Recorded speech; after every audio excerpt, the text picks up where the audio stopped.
I'm either going to make this happen or I'm not. And so it was really just like that crossroads. And I, you know, 100% bet on myself, bet on the business, and just fucking like made it happen. For me, it's like that unrelenting, like, we're going to get the job done and we're going to do it to the best of our ability. And for me, like, controlling the controllables, right? No one says, oh, must be nice when you're hustling your ass off and working 90 hours a week. No one says it ever. They only say it after you succeed, and they don't see the 10 years that you put in just to get where you're at. It's coming back stronger, right? You have to embrace a little bit of the suck. You have to embrace a little bit of the shit show, but you're going to come out on the other side so much stronger. Because growth doesn't come from comfort. It comes from doing the shit that you don't feel like doing. This is Discomfort Required. What's up, everybody? Welcome to Discomfort Required. I'm your host, Trent Williamson. Growth hurts no matter how you look at it. And if you're not growing, you're dying, right? I got my friend Kaytlyn Wells on today. She is a doctor of physical therapy. And she's pretty much a badass and can save your shoulders. If you're a lifter, if you're just a human being who has shoulder pain or anything like that, she's a wizard. So, Kaytlyn, how the hell are you? Dude, I'm so good. So good. I love that. It's a different season than I've ever been in my life. And some days I feel like we're just making it up as we go. But, it's all good. We're here. Yeah, there's nothing wrong with that. Sometimes just flying by the seat of your pants is like when the best shit happens.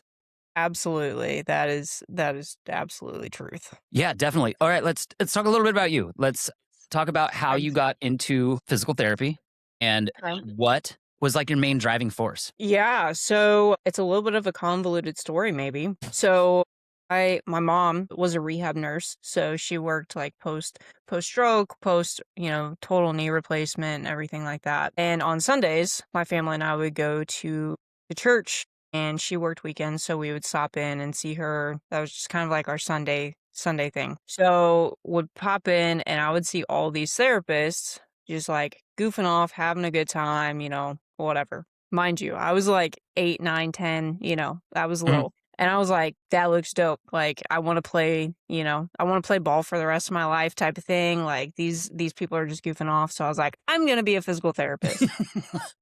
So obviously that's exactly what I do all day, every day, is just, fuck around. But, I got into sports. Well, I was already in sports, but I got more into sports. I got into the high school sport realm, got into some travel ball, tore my ACL, and that was a pretty devastating injury to a high school senior, halfway through senior year. Lost weight, it was like mentally a pretty rough injury for me. But I really found how cool physical therapy actually was. It was so much more than just like playing, and that's... Yeah. So, obviously my why with physical therapy evolved. And I had this great therapist. Her name's Sarah Maneri. Still talk to her every now and then, even now. And she really did things differently. Most of the time you think of physical therapy and it's the old people and they have joint surgeries and but she, would take me out to the softball field, try to get me ready for college softball, after my ACL surgery. And so fast forward, I was just like, damn, like this is really cool. Like she's influencing me so much. She actually got me a job at the same hospital that she worked at and the same hospital my mom worked at. So, it was kind of a full circle feeling moment. So I was a physical therapy tech and just like was so like fired up about it, helping people, getting to help them along their journeys. I thought it was the coolest shit around. So I went through my undergrad, got my bachelor's in exercise science, and I played softball. My knee never really was the same, so I hung the cleats up and just focused on the academics and lifting and everything. And then I, went through my 4-year degree. I ended up re-tearing my ACL. And yeah, I was doing a cartwheel in boots because, Missouri girl, always wearing boots. Yeah, exactly. And I was like, son of a bitch, that sucked. And same knee. This time I was in the middle of PT school when I got my second surgery. Well, after the first time, I never really felt back to me. My knee would hurt all the time. It would rain. I was terrified that I was going to tear my knee.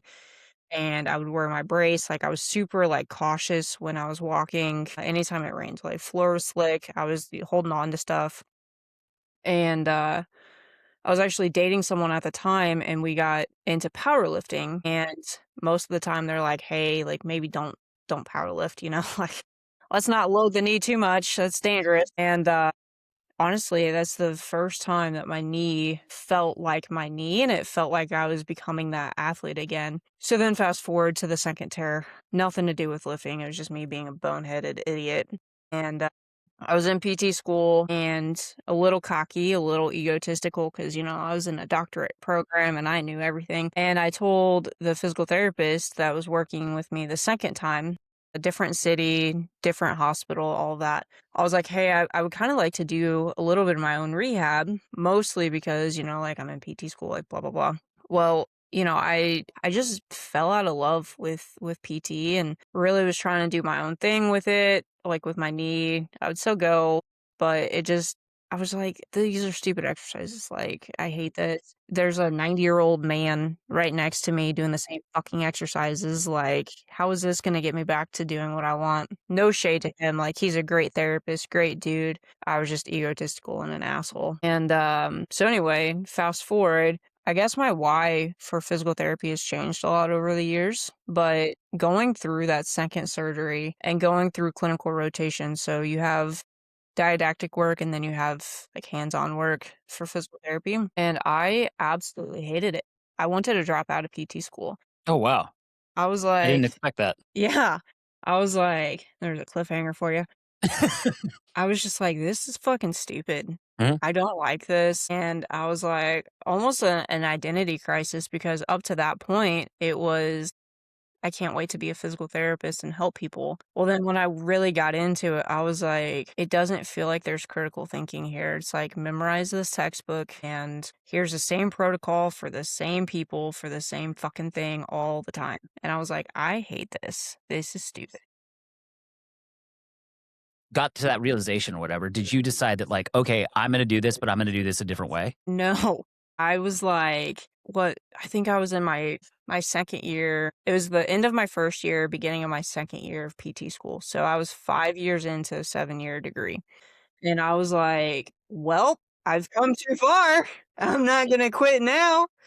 And I was like, "I don't." Yeah, I was like, "I guess I'll just suck it up and do it," that was kind of the mantra growing up, just suck it up, throw some dirt on it, stop being a puss, and you'll be fine. So that's kinda what I'd planned to do, and, I thankfully had a clinical instructor. I still lifted the entire time, I was in PT school, that was the one outlet I had, and, so I had this one clinical instructor, and I was like, "Hey, I really fucking hate this," and I was like, "What are we doing? These people are coming to us," and this is, like, a big guiding principle with my business now. I'm like, "These people are literally coming to us and they got hurt at 100% of their baseline." I'm like, "And we're only getting them to 70, 80%? Like, what? Like, these grandmas doing these fucking clamshells, like, I just hate that, like, so much." And so this guy, probably the hardest clinical instructor I had, but he did give me a lot of freedom where he was like, "Yeah, if you think that's fine, like, go for it." And so I had these, like, elderly women deadlifting and doing goblet squats and everything like that in the clinic. This was in my 3rd year, beginning of my 3rd year. And obviously, we didn't call them squats, we didn't call them deadlifts because that would freak everybody out, but we had them doing that and, tying it to, "Hey, like, we have to be able to pick up groceries and the cat litter and doing farmer's walks and, all this." And I was like, "Cool, like, I kinda like this physical therapy, like, this could be we could get down with this." But then insurance still would, like, dictate care, and the surgeons would dictate care, and it was just, like, I'm very I feel like I'm probably hard to work with, from a professional sense because I like it my way kinda thing. Yeah, no. I'm an only child, and I go against the grain. So, that's my parents' fault. They should have had more and I would have been more complicit, but yeah, so anyway, got through PT school, still didn't really want to do a business, and graduated. We graduated in the middle of COVID 2020, and I got my hospital gig taken away from me because outpatients had closed and everything. And I had like a training business on the side. I was doing some strength training in the middle of PT school, and I was like, I think I'm gonna do some physical therapy. Like I fucking hate this hospital system. I worked in a nursing home unit in the middle of COVID, and it took about 3 months for me to be like, I'm out. I'm so good. So I started building up the business, and just over a year later, left and went 100% online in the business. So it's been a very, very convoluted journey to get to this point, but here we are. Yeah, that's honestly amazing. Like, we're gonna get into why I named the podcast, but I mean, that's essentially it. Like, you saw something, you had to get uncomfortable at some point just because like that's where growth happens. And it's like you're like not putting up with something that's mediocre, right? Uh, So that being said, what does discomfort required mean to you? Discomfort required. I guess my nerd brain immediately went to Wolf's Law. Do you know what Wolf's Law is? Go for it. So it's essentially this this like scientific principle. When you break a bone, most people think, that discomfort, that break, you have a weakened area there. But honestly, it ends up being the strongest part of that bone, of that area, because of all the rebuilding that has to happen. And so when, I was thinking about this question, what does discomfort required mean? To me, it's coming back stronger, right? You have to embrace a little bit of the suck, you have to embrace a little bit of the shit show, but you're gonna come out on the other side so much stronger, just like that Wolf's Law principle, right? You have something bad happen, you have some kind of discomfort, but on the other side of that, it's gonna be so much more resilience and strength and perseverance. Yeah, I love that. And I love asking people that because the question is the same. The responses essentially are the same, but like how people get to there, Yeah. it's awesome. I love it because it makes you think, right? So for me, getting to where I'm at, like it took a lot of uncomfortable situations to be here, right? So it's like I don't quit no matter what. I will keep going at detriment to like me as a whole, right? But it's something that it's a good work ethic, I guess. Mhm. But the thing is like you can't grow unless you get uncomfortable in any way. And one of the things that like I go over with, especially with all my clients, because we work on a lot of mindset, because everybody has a different way of looking at fitness and all these things. And it's like, look, if you're uncomfortable now, what's going to happen later is like you're going to look back and be like, wow, what was I even doing then? And then you just got to keep moving up and keep moving up and keep Mhm. moving up. And that's one thing that I love. And like how you got through school and all that fun stuff and like getting to a point where you're like, this is bullshit. I'm gonna go do my own thing. I love that. Like that is like on point with everything that I believe in 100%. So let's talk about your business. I want to know how you started and then how you've gotten to where you are now, right? So like you started your own thing in 2021? So the same Instagram page that you follow was actually strength and training, or yeah, fitness and training, or I don't remember the name now. I used to laugh at people that couldn't remember that stuff, and now I'm like, oh fuck, I'm one of those people. Now I'm one. Um, Fuck. But yeah, so I started like a on the side training thing probably in 2019. I was in PT school, wanted to make a little bit of cash and had started doing that. And then the actual business, like V1 of this business, started in 2020. For fuck's sake, I don't know why I decided it was a good idea, because I was egotistical and naive at how hard it would be in the middle of a pandemic, but started the business. August 1st, 2020 was my official launch of of Beyond Recovery as a physical therapy um place, and I did mostly in person at that point. A couple years later, when my dad got sick, I transitioned fully online. So when you started this, did you have a brick and mortar or were you renting space or how'd that look? How'd that work? Yeah, so I rented space in a gym. Honestly, I a lot of my early like business success, I feel like, is because of that guy. His name's Dylan Harris, and he owns kind of like he come from a CrossFit background, so it was like very functional strength, Olympic weightlifting, some CrossFitters in there, a lot of power lifters. It was just kind of a functional gym. and he let me rent space. He did up to a certain point, we're gonna do a percent of like whatever you bring in. So it was like the best case scenario for me because I was like, I don't even know what this thing is capable of. I honestly thought I would just kind of work, a little bit on the side and then was kind of like forced into it. Feet first, here we go. Yeah. But best decision ever. Check that shit out. Yeah, exactly. But yeah, so I started in a gym, did a lot of in person, and did a little bit of a hybrid approach. I had a business coach that they were really big on like the hybrid model where you do the assessment and maybe some follow-ups in person, but the rest of the time it was online, and so did a hybrid and was still working at the hospital, had another hospital job, so I was essentially doing two jobs plus the business. Brutal. And, yeah, yeah, and, yeah, just slowly started increasing my hours with the business and dropped one of the jobs from the hospital. Still had my main hospital gig and was doing the business, was so tired, I was Yeah. burning the candle at both ends Hustle. and yeah, something like that, and then I finally, I was like got to a crossroads where, there were some things happening at the hospital that I wasn't like super stoked on. And I was like, okay, well, this is kind of my sign. Like, I'm either going to make this happen or I'm not. And so it was really just like that crossroads. And I, you know, 100% bet on myself, bet on the business, and just fucking like made it happen. I love that for you so Yeah. much. Like, and I love that you made that decision and look at where you're at now. Oh, It's so much grind. And, I was listening to a podcast the other day and they said something that rings so true and it rings so true all the time. No one says, "Oh, must be nice" when you're hustling your ass off and working 90 hours a week. No one says it ever. They only say it after you succeed and they don't see the 10 years that you put in just to get where you're at. it's like the iceberg analogy, like, you only see this small part, but Mhm. you don't see the massive, like, freaking structure Yeah. underneath. People are like, "It must be nice to work from home."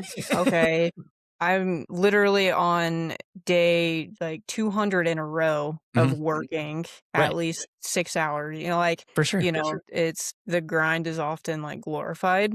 Mhm. I wouldn't be doing anything else, like, this is exactly what I wanna do, where I wanna be, and everything like that, but, yeah, so many people are like, "Oh, it must be nice to work from home and, like, be able to do whatever you want." Like, okay. Yeah, and it's funny because like, Yeah. it's same in the coaching world when it comes to coaching athletes, like, and you know this.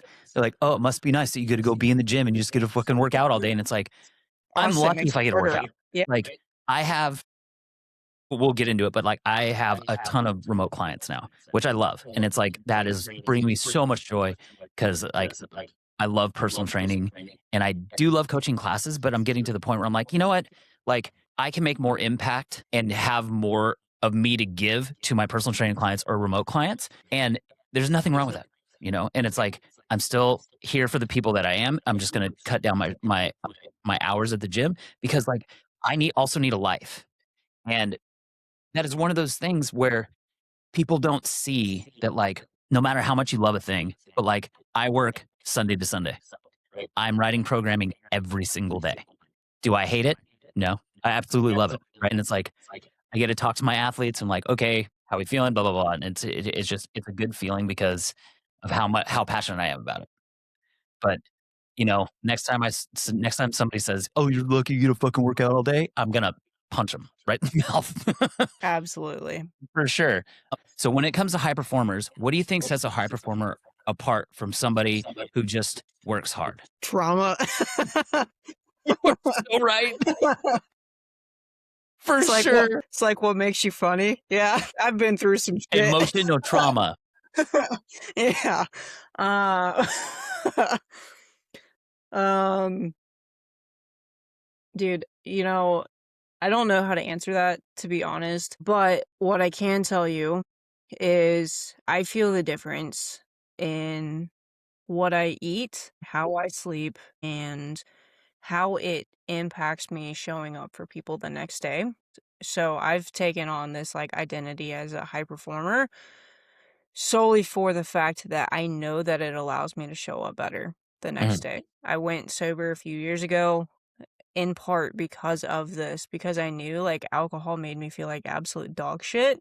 And I couldn't show up the way I wanted to the next couple days. And so I don't necessarily know what sets a high performer apart from someone who just works really hard. But for me, it's like that unrelenting, like, we're going to get the job done and we're going to do it to the best of our ability. Mm, And for me, like, controlling the controllables, right? Like, I'm so hyper fixated on those that mm, it allows me to, like, I know the split second that I start getting sick, or if I had something that like reacted poorly in my body, because my mm. body is so like in tune, or I'm so in tune with like the things that I'm doing to show up the next day. So I don't know if that fully answers your question, but You literally just defined a high performer, right? yeah. There's a difference between somebody who just works hard and then a high performer, I feel, right? So like somebody can work hard, they can show up and they can put in their hours, but when they leave work, that's it. They check out, right? A high performer is like, okay,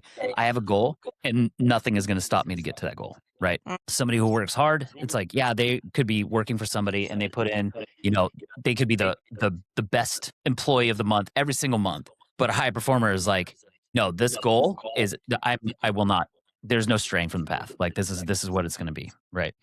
So on that note, how did you grow your uh following from something that was 0? How did you go from there to over 130,000 followers? 147, thank you. 147, bad, my bad. Yeah. Honestly, being too stupid to quit. I can't Love it.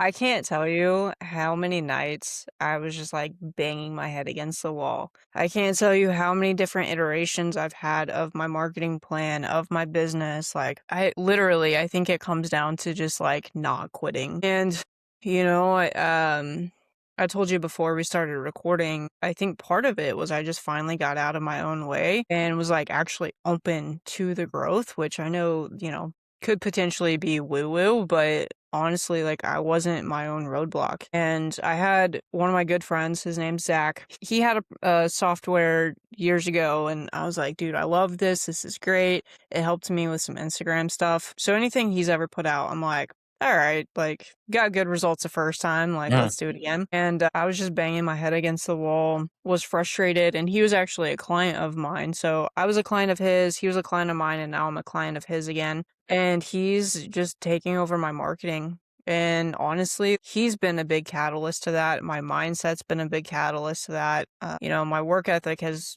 remained the same the whole time. We're mm, just in like kind of a direction that we're going. But from like a tactical like business perspective, hate the guy, love the guy. He's a cliche, overly hyped, underhyped, whatever. But Hermosi always talks about giving so much value away. mm, And I know he's not the only one, but I was resistant to posting like 3 exercise types of posts. Like, I mm, used to shit on them all the time. And Zach was like, hey, like, you either want your goals or you don't, type of mm. thing. And I'm like, all right. So we started posting those, and I literally just go into every post thinking, how much value can I give away? And like, what secrets can I give away that other people are like trying to keep for themselves, like Yeah. other PTs or whatever.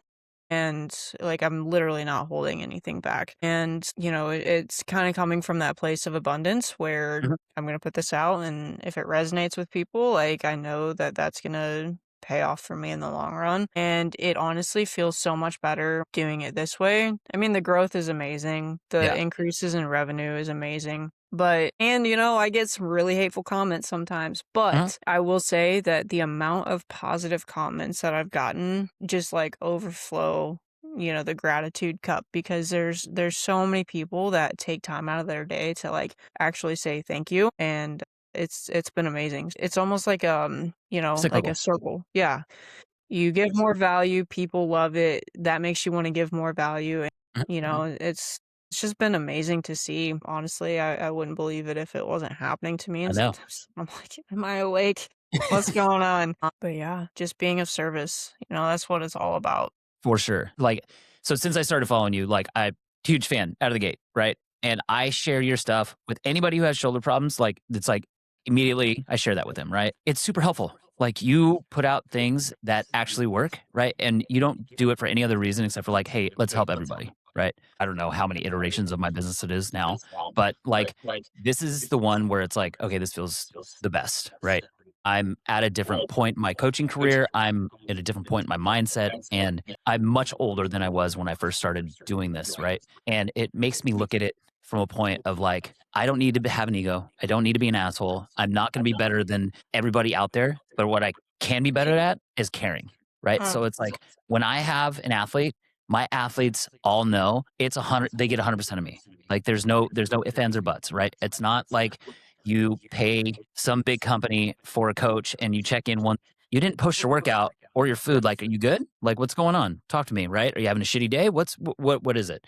So it's like, if you just care and you're good at the thing you do and just keep putting it out there, like just fucking go for it, right? And it's been so cool seeing what your content was to what your content is now. Like it's super fucking cool. And I'm super proud of you. That's super rad.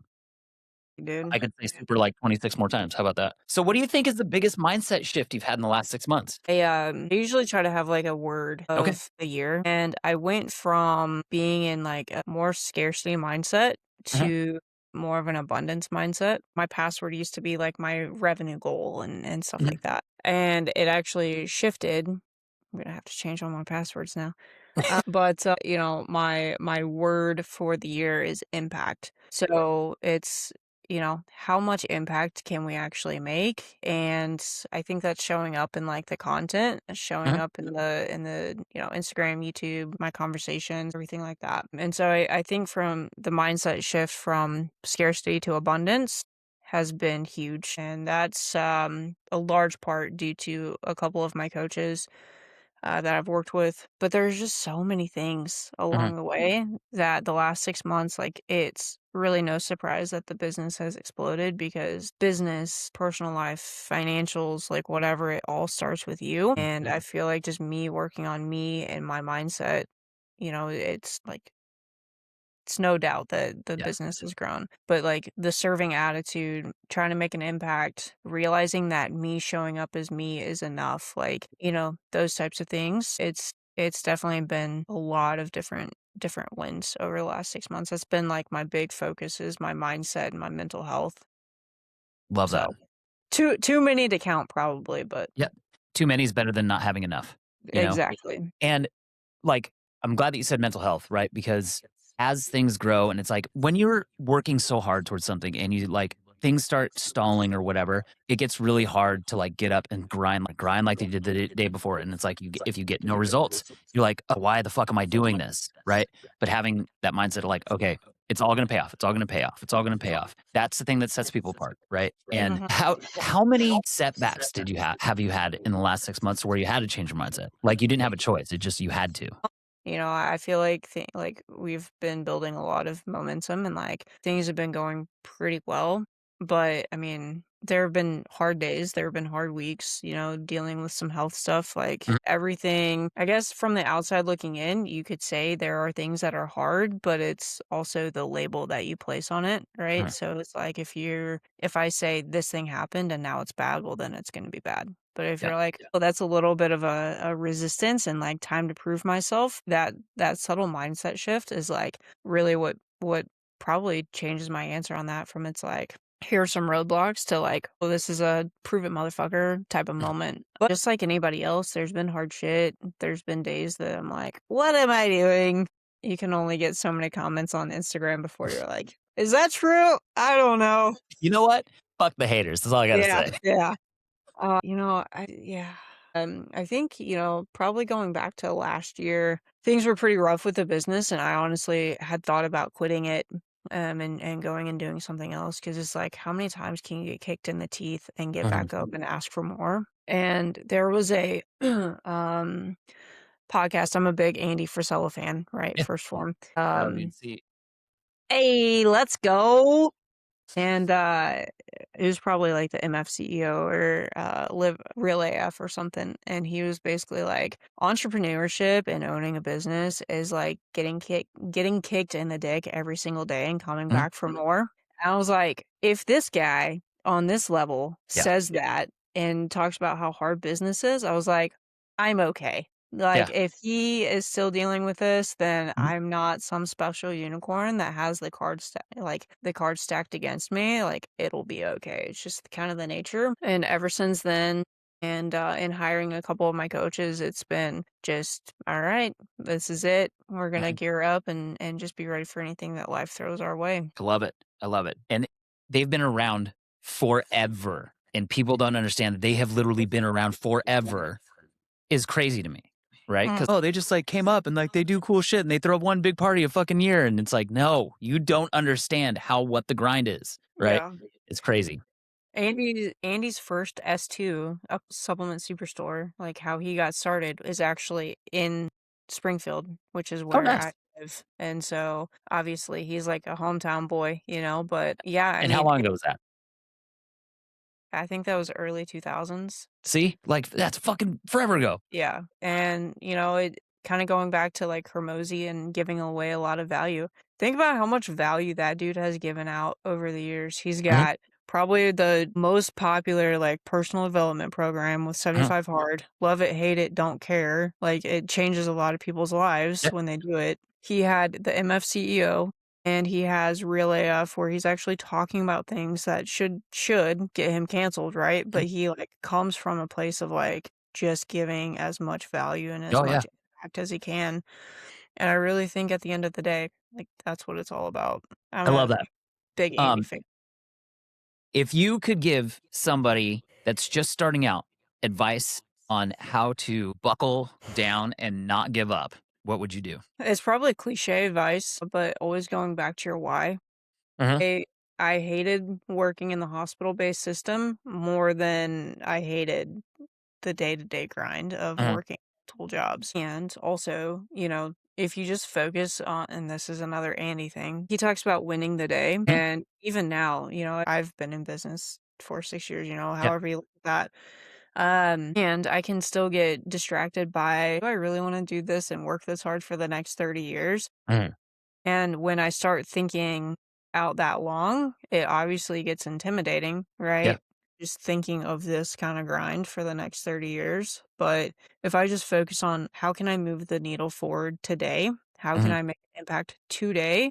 It helps break things down into bite-sized chunks. It's just like weight loss. It's just like Yep. strength training. It's just like anything else.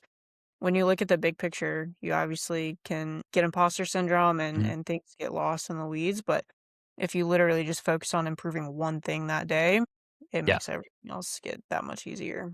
Awesome. All right. Yeah. Give me 2 goals you have for this year. Well, it was 5,000 subscribers on YouTube. Already hit that. There you go.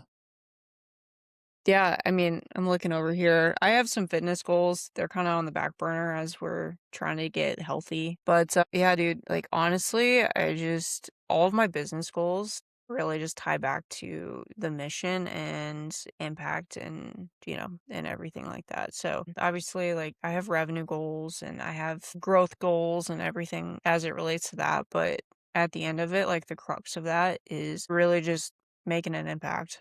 And Mhm. I'm so egotistical that I want my free stuff to be better than people's paid stuff, so I love that.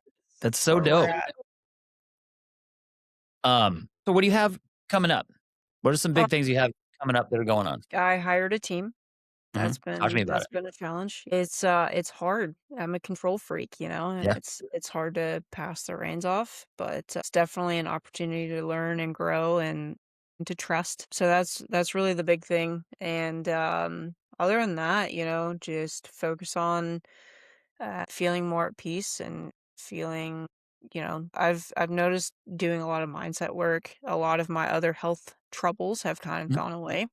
Okay. And so really just diving in and leaning into that. There's nothing too big right now. We're just kind of this is a building year for Yeah, sure. so talk to me about the team. Like what is the end goal with having the team you have in place? Yeah, so I really like the content game, which is Okay. funny because I hated the content game early on, but having the mindset shift around that, it has been really cool and it's made me enjoy content and everything like that. So it's going to allow me to step into more of a leadership role. We're obviously going to be able to impact more people We may or may not have some goals to do a lower ticket offer where, Okay. we're able to help even more people. Right now, coaching can feel expensive for some. Mhm. I still feel like the value that we're giving, far surpasses, with the price tag on it. But for some people, it's totally not doable. And so I'm really hoping to get the team ready, have them have excellent results, and then probably looking at some low ticket I stuff. love So that. yeah. That's super dope. It's funny, because like whenever I do a consult or whatever, like sometimes people are sticker shocked and then sometimes they're not, right? And it's like you can kind of tell like who is really, really invested in the thing that they want, and you can tell who's like they want the thing, right? And it's like when it comes to working with somebody, do you find that more percentage of people want to do the thing, or do you find that people want to do the thing? I made a post about this not too long ago, and it's like, do you have a goal list or do you have a wish list, right? Are you Hmm. willing to do the things that it takes to get you to the goals? Yes or no? If no, then that's fine, Hmm. but you have a wish list. You Yeah. want someone to come snap their fingers and everything is better for you. Hmm. I'm fortunate enough, and maybe this is through some of my content. I have a lot of people ready to come in and do the work, but I also have some that, they want the little magic pill that's gonna cure all their problems. But for the most part, they've been through rehab before. They understand that it is gonna take some work. So it's probably a mix of both, to Okay. be honest. But I also think, I've been told that I'm very direct and to the point, and also, I tell it like it is. And so I think people, when they hop on a call with myself or my team, they know what they're getting into. What Yeah. I'm not beating around any fucking bushes, it's dumb. Yeah. So what when it comes to the rehab game, what do you think is your, like, niche specialty that you are like, "This is the thing that no matter what, I can help fix regardless." Well, I don't think there are any guarantees Fair, in life, fair, right? fair. So, but you throw a shoulder my way, I'm your gal. I'll do some fucking damage. And you know what? This goes back to me just being a stubborn asshole because in PT school, it was the hardest joint for me to learn. And I was like, I'm going to make that my bitch. Yeah, I So love it. here we are. I love that. Hated the shoulder. And now it's like I see so many PTs or clinicians that feel the same way because it is a hard joint, right? It's fucking just hanging on, by muscles and ligaments and stuff. Which is crazy. Right? It's so important, and here it is just dangling. Just fucking hanging out, right? Yeah, Ugh, just chilling. these fucking things. But I think that that's why I am able to make an impact because I have just made it my mission to understand the shoulder. Honestly, low back is hard, hips are hard, all of Yeah, it can be hard, butt but cheeks are just a problem. yeah, but the shoulder, people don't like that thing. And so No. yeah, that's kind of my bread and butter, especially with lifters. You throw a gen pop, like 80-year-old Catwoman at me with a shoulder injury, like I'm probably not the girl because, I know how to work with like lifters and shoulder pain, not old people. 80-year-old Catwoman. My You know what god. I'm saying though? I Like know exactly what you're saying. if it's a For sure. You're like, "Hey, lady, I don't know what to tell you. Maybe don't hold your cats. Get up and walk around. Do maybe your something other cat than" needs to go on a diet, damn it. jokes aside, jokes aside. But Let's tell yes. everybody where they can find you, where they can get a hold of all of your content, and where they can actually get a hold of you. Yep, Instagram is the best spot. I have a YouTube channel as well, but Instagram is Beyond Recovery PRS. My team and I, we check messages. We have some freebies over there. You can email me, but honestly, we check Instagram a lot more. All right, Kayla, I got one more question for you. If you could change one thing in the past that would undoubtedly change your trajectory, what would it be and why? So you gave me this question before we hopped on, and my immediate response was nothing. And it's because if I went back and changed anything about the last 31 years that I've been on this earth, I wouldn't be where I'm at today. And it took me a long time to get to this point, but finding gratitude in the hard seasons and finding gratitude in the things that shaped me into the person I am today absolutely, like, wouldn't go back and change a thing. I feel like Kaytlyn from a couple years ago likely would have had a whole list of things. I would Mhm. do this different. I would do this different. And I think, talking about the mindset stuff, it's really helped me shape the person that I am, just finding gratitude in the messy seasons. So, So, um, do you think that like changing your mindset and shifting it to gratitude helps with abundance? oh yeah, for sure. Right? Me too. Like, I feel the same way, and I would have answered the question exactly how you did. Yeah. So, I'm about to be 44, and I've been through all fucking sorts of ups and downs, blah, blah. Like, I've put myself in terrible situations and gotten out of them. Like, I've made it through almost every situation I've ever been in. I'm still alive, right? Hey. But there's been some fucked up shit that has happened in my life, right? And I got Mhm. through it. There's things that like most people, and I'm not talking shit, but like most people would have crumbled under the things that I've gone through. And it's like, you know what? Fuck, I only get to live once. Why not like make this as best as it possibly can be? So Yeah. like all of the trials, all of the hardship, I would do it again in a fucking heartbeat, exactly the same, just because like I am who I am today because of all that shit that's happened. Good, Mhm. bad, ugly, sideways, doesn't fucking matter. Like, I wouldn't change a goddamn thing, Yep. ever. Yeah. No, absolutely. And that goes back to the high performer trauma question, right? It's like I am who I am because of the shit that I've gone through. Yeah, It's like my dad passed away a couple years ago pretty unexpectedly. One of the hardest things I've ever gone through, right? I'm Like so sorry. homie was like my best bud and, found out some stuff after he passed away that I was like, I never wanted to know any of that. Yeah, And that was a that's hard rough. season. And also, I can find, like, the gratitude in that and, like, even just the trajectory of the business Mhm, changed. Obviously, after he passed away, things kinda got blunted a little bit, my focus was elsewhere, but then it was, like, almost like a chip on my shoulder, like, mhm, "Hey, like, he passed away, and, like, I'm going to make sure that, like, his legacy and his, like, caring heart and everything like that, good, bad, or indifferent, right? It mhm, still is getting carried on." And it's like Austin Medlin is one of my coaches, and he's like, "You can either, like, crumble because of this, or you can use this as fuel to get to your next level." Just again, like, nobody's gonna be like, "I'm grateful my dad died," yeah, for sure. but I'm grateful for, like, the resiliency that I had to show, the strength Mhm, that I had to show, and, like, just the perseverance to overcome, like, that hardship, right? And just be this version of myself, and honestly, I think because of that, because of his death, like, I feel like it also pushed me into the mindset work because it was such a hard time in my life, and mhm, now I'm like, I feel better throughout the days, like, mhm, I'm more grateful, like, able to make an impact on my clients in a much deeper way, mhm. um, and while, I would love to have my dad here while I'm doing all this, I also can understand and appreciate that, that was a big catalyst as well. Yeah, You can make anything into a positive situation if you choose to. yeah. Hormozy has a great saying, because Hormozy is Hormozy, is one of the a superpower that anybody could have is being in a good mood when there's absolutely nothing to be in a good mood about, right? Absolutely. That shit's epic. Caitlin, you are an absolute badass. I cannot thank you enough for coming on and chatting with me for the last hour. You are Let's go. wonderful. I'm gonna link all this stuff in the show notes. I hope everybody in the world goes and checks out all of your things. And I can't wait to catch up soon for sure. Thanks for being on. Thank you for having me. Yeah. Truly a pleasure.